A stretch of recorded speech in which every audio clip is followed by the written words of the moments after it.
एक छोटा सा गांव जो हरे भरे खेतों और शांत वातावरण से घिरा हुआ है। इस गांव में अर्जुन नाम का एक 10 वर्षीय बालक रहता था जो अपने साहसी स्वभाव और जिज्ञासा के लिए जाना जाता था। अर्जुन के सबसे अच्छे दोस्त उसके दादा थे, जिन्हें वो प्यार से दादाजी कहकर पुकारता था। दादाजी काफी बूढ़े थे, उनके बाल सफेद थे और आंखों पर मोटा चश्मा था, लेकिन उनका दिल हमेशा नई ऊर्जा और उत्साह से भरा रहता था। अर्जुन और दादाजी के बीच एक खास रिश्ता था। हर दोपहर जैसे ही अर्जुन स्कूल से लौटता, वो सीधे दादाजी के पास दौड़ता। दादाजी उसे गोद में उठा लेते और फिर वे कहानियों की दुनिया में गोते लगाते। ये कहानियां जादुई थीं, बहादुरी से भरी हुई थीं और सबसे महत्वपूर्ण बात, ज्ञान से भरी हुई थीं। अर्जुन दादाजी की कहानियों में खो जाता और हमेशा नए सवालों और जिज्ञासाओं के साथ लौटता। एक दिन अर्जुन ने दादाजी से पूछा, दादाजी, क्या हमारे गांव के पास कोई ऐसी खास जगह है जिसके बारे में कोई नहीं जानता? दादाजी ने मुस्कुराते हुए कहा, हाँ मेरे बेटे, ऐसी जगह है, लेकिन ये केवल उन लोगों को दिखाई देती है जिनके पास सच्चा साहस और प्रकाश से भरा दिल है। उत्साहित होकर अर्जुन ने पूछा, दादाजी, क्या आप मुझे उस जगह ले चलेंगे? दादाजी ने हंसते हुए कहा, बेशक, लेकिन पहले तुम्हें मेरी कुछ परीक्षाएं पास करनी होंगी। बिना किसी हिचकिचाहट के अर्जुन सहमत हो गया। अगले दिन दादाजी अर्जुन को पास के जंगल में ले गए। वे एक पुराने पेड़ के नीचे बैठे और दादाजी ने पहला सवाल पूछा, मुझे बताओ अर्जुन, इस जंगल में कौन से पेड़ और पौधे सबसे महत्वपूर्ण हैं? अर्जुन ने चारों ओर देखा और सोचा, शायद सबसे बड़ा पेड़, लेकिन फिर उसने देखा कि बड़े पेड़ के नीचे छोटे छोटे पौधे उग रहे थे और घास हरी भरी थी। अर्जुन ने जवाब दिया, दादाजी, वे सभी महत्वपूर्ण हैं क्योंकि अगर उनमें से एक भी गायब हो जाए तो इस जंगल का संतुलन बिगड़ जाएगा। दादाजी ने गर्मजोशी से मुस्कुराते हुए कहा, बिल्कुल सही।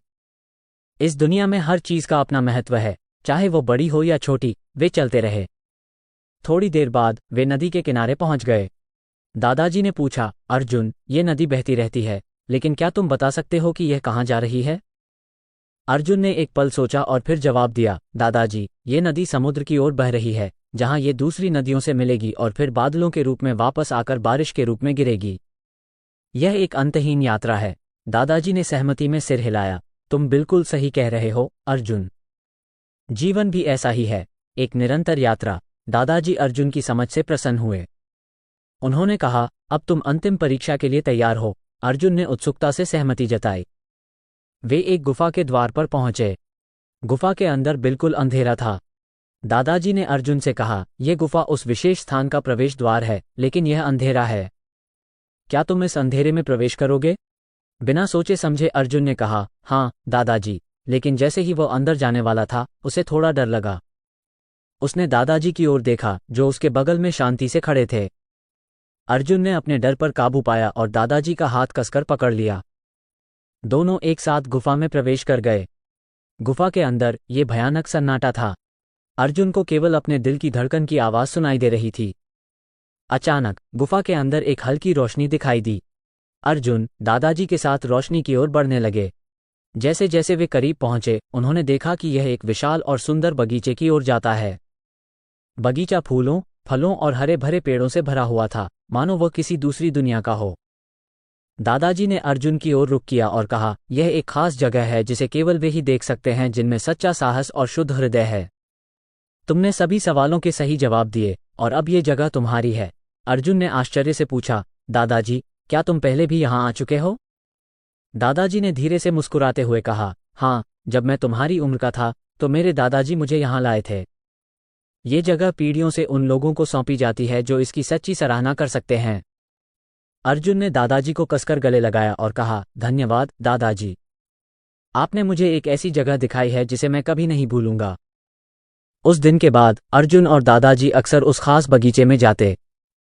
वे वहां बैठते, बातें करते और अपने जीवन के अनमोल पलों को साझा करते।